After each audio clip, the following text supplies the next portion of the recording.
All right, so we're gonna start off our second pair of presentation, and yeah, they're gonna just continue on the same topic, just present a little bit more in depth on one of them. Yeah. So here's Sergei and Vadim. How's it going, guys? I'm Vadim, just to be clear. I'm Sergei. So yeah, just to clear the air, we are brothers, we are twins, and we do happen to be identical twins as well, even though we look pretty different. The first three questions. Yeah. So, we're in a room full of obviously pretty intelligent people, a lot of engineers. You guys are working on innovative things, hopefully working for cool companies, on exciting stuff. What can you possibly have to do with this guy on the screen here? Well, it turns out that we can actually learn a lot from prehistoric humans and human evolution as to how we work together, both engineers and business people alike. And just to give you a little bit of context, you know, in our lives we've been sales guys, both consumer marketing for consumer products and sales for small B2B companies, enterprise products. We've held product management and project management roles as well, so we kind of understand both sides. And while we are not engineers ourselves, we've taken C++ and Java, and we know a little bit of it. And we do have three older brothers that are engineers, so just We know how much it sucks to miss a semicolon. The law's coming. Exactly. So, so what do we have to do with this guy? Well, if we think about prehistoric humans and sort of what the needs were back then, there were really two. It was, how am I going to get my next meal, and when am I going to get laid? Not much has changed, of course, but you know, as we sort of started to evolve, really that big need of finding food was a difficult problem to solve, because a lot of times we're in the woods. There's a lot of animals out there that are trying to kill us, and sometimes the game out there is huge, and you really can't go at it alone. So humans pretty early on realized that, you know, in order to get food consistently, first of all, it makes a lot more sense to get bigger game and just to hunt all at once. But also a lot of times you need to have a friend with you, a buddy that's helping you out. I'm not sure at what point humans hunted dinosaurs, but I think you guys get the point. Huge animal, you do need more than one person to solve this particular problem, in this case, getting food. And also, if you remember high school, when we were asked to partner up with somebody, how many of you guys were like, you know, what if I'm left alone? What if I can't find a partner? Well, they were actually preparing us for the real world, which is, you know, when you get out there in the real world, there are big problems you have to solve, and you're probably not going to be able to do yourself. And so that's why we were put in that uncomfortable situation, even from the time that we were in high school. But humans didn't come up with this idea of teamwork. You actually think of the animal kingdom, it happens all the time, and a good example is our friend the meerkat. These guys look like buddies, they look like they're having a good time. Well, meerkats, they actually look out for each other all the time. As a matter of fact, while this looks like a cute family, what they're doing is they're looking out. And you notice meerkats, they always stand up. Well, they're actually keeping guard for their home and for the food and for their family. And so they take turns keeping guard for the whole family, because they know it's for the well-being of the whole family. So we did start to evolve a little bit from simply the hunter-gatherer, you know, guy and maybe some girl that he found living in a cave together, to go into kind of slightly bigger groups, right? And they were known as tribes. They still exist some places in the world today, but they were more effective because they could work together. Back then, they were more based on family. So the idea was you could really only trust your family to not stab you in the back. And so they kind of kept it really closed. And so the groups didn't really get much bigger than tribes. But even with these tribes, it spawned a lot of innovation. For example, this is an early prehistoric motorcycle gang. These guys look really intimidating, but they're sweethearts. They do a lot of volunteering on the side. But the point is, it did spawn some innovation, and it did work. You know, they created weapons. They were able to hunt more effectively. And then, sometime around 12,000 years ago, there was something known as the Neolithic Revolution, right? So this was the time when farming was pretty much discovered. And people started to, for the first time, gather in more dense populations around one area. This is kind of the early version, what you see here, of what a city might have looked like 12,000 years ago. Or early version of a city, because people knew that they could live on this one land, they can maintain this land together, and they could all feed each other all the time. It was much better than having to go hunt. So that was the first kind of city, and then it eventually evolved into what we know as cities today. And what you guys are looking at here, it's a map of venture capital deals by Metropolitan, right? And so VCs, they're really good at finding where the innovation is. That's what they get paid to do. And so, as you can see, I mean, New York, Boston, San Francisco, LA, San Diego, these are apparently where these are the epicenters of innovation. And why is that? Well, in most part, it's because there's a lot of people there. It's a pretty simple answer. If there's more people, there's more of a chance of innovation happening.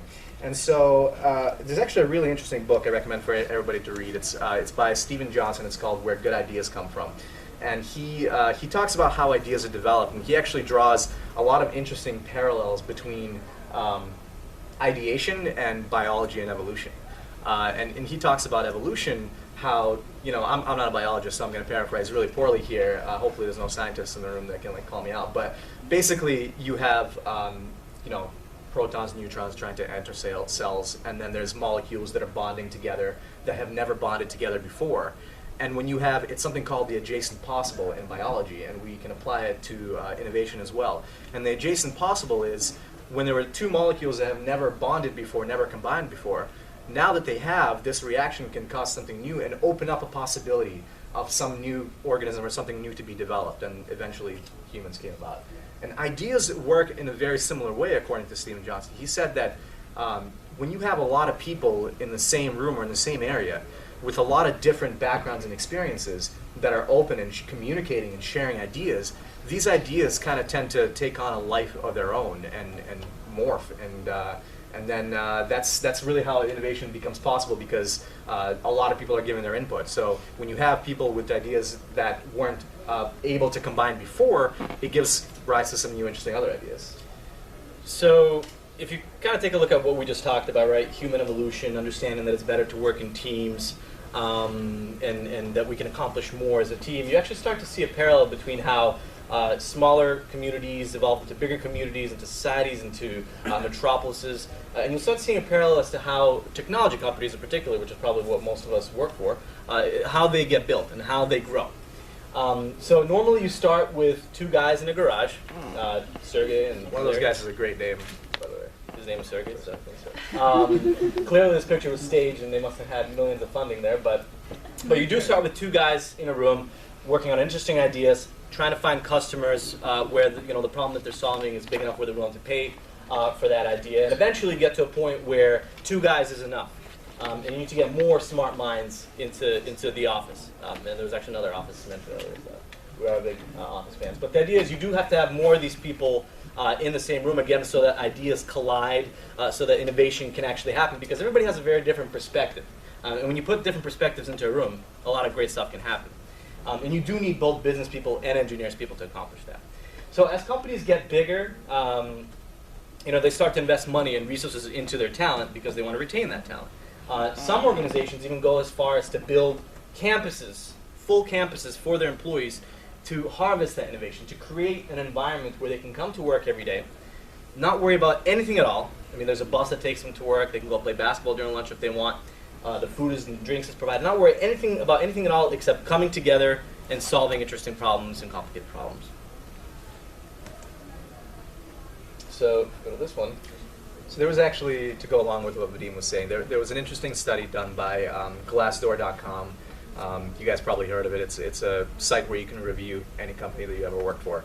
And it was top 50 companies to work for. Obviously, this is based on real data. It's based completely on reviews, not just surveys or anything, so you can pretty much trust what they said. And interestingly enough, out of the top 50, 22, so almost half, were tech companies, technology companies. And the majority of those were actually enterprise software businesses. So you don't really have to be a sexy consumer company to be considered one of the best places to work. And I'll tell you what some of the reviews were. One, for example, for Zappos, it's all, if you guys have ever read Delivering Happiness by Tony Hsieh, the founder of Zappos, you understand how focused they are around their customers. It's almost ridiculous. You can actually call any one of their customer service agents and ask them like where there's a good bar somewhere like in Vegas in the Strip, and they'll tell you. They'll like research it for you and they'll tell you. There was one guy I think who spent 10 hours on the phone on a customer call once there. So they're very customer centric, and that's what people perceive that as a very positive environment. They want to work there. LinkedIn is actually similar. People talk about how They love the fact that they're very focused about educating professionals. They love to come to work every day because of that. At eBay, they say, you know what, people are so approachable, they communicate so easily, they're always willing to help out. That's why I love working there. Intuit actually also had the same thing. They made the list. It was about communication. So you notice these two overarching ideals, overarching themes, what made these companies get into the top 50 companies to work for. It was the people being communicative, open. And a matter of fact, I really think, there's been some studies around this, I really think that the modern definition of what an employee is today, they need to fit that. They need to be open and communicative. They need to be helping everybody in the company or helping each other. They can't be closed in their own little cave. Eventually, people that are like that, I think they're going to be phased out. They need to be almost like entrepreneurs within an organization. So it's people, and then the other one is purpose, right? The customer. Why are we all here? Why are we working on this business? Why do we come into work every day? Well, it's to create a product that customers love. So these companies that people love working for, they had a very good idea of what their purpose is, because leadership made it a point to always kind of be showing people, their employees, and kind of beating it into them that this is what the purpose is, this is our mission, and this is what we're working for. And so the next kind of the rest of the conversation, the presentation, we want to focus on this purpose set because we think it's really crucial. So you do start seeing that companies that really knock it out of the park in terms of being successful, they care about their people, but they're really good about defining the why. So if you think, I think Vadim chose this picture. It's like one of the creepiest I've ever seen. They had the actors brush their teeth for like 15 minutes. they say if you look at somebody smiling, you're going to smile too, so I want you guys to have a little bit of a smile. No, but if you think about meerkats and prehistoric humans, their needs are really easy, right? We need to get food, we need to stay alive. Us humans, we have much more complicated problems to worry about. And so that's why we need to define purpose to tackle these problems. But some of you guys are sitting here and you're probably thinking, well, you know, I actually work for a pretty good company, and they do a good job of communicating the why and explaining to us that we're a customer-centric focus. As a matter of fact, you know, we always tell our employees to keep the customer in mind. We always tell our employees to keep the customer in mind.